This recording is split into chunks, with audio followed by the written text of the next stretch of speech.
Last week, during public hearings, Mngxitama, a former MP, allegedly became verbally and physically abusive in a committee.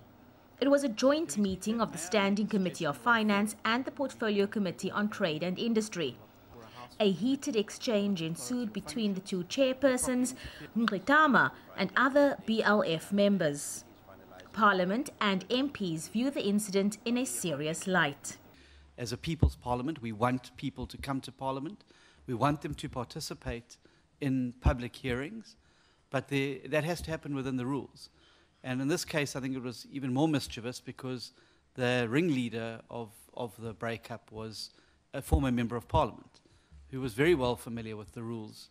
It's important also for staff members to update, to appraise the public from time to time about the rules of this house, because such a scenario shouldn't happen in future.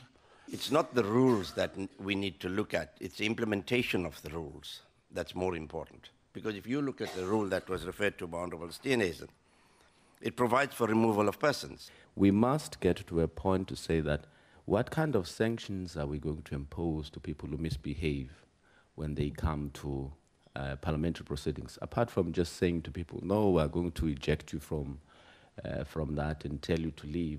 Moving forward, we must be clear, how do we advise members of the public how to behave, what are the do's and don'ts.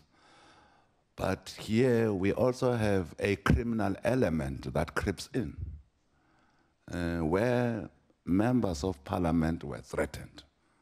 Parliament says it will look into the matter.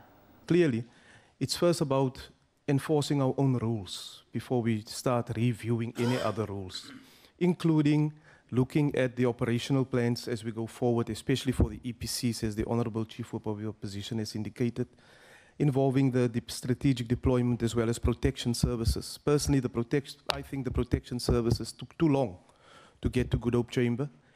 It's also been recommended that Parliament demand an apology from BLF. Abra Barbia, SABC News, Parliament.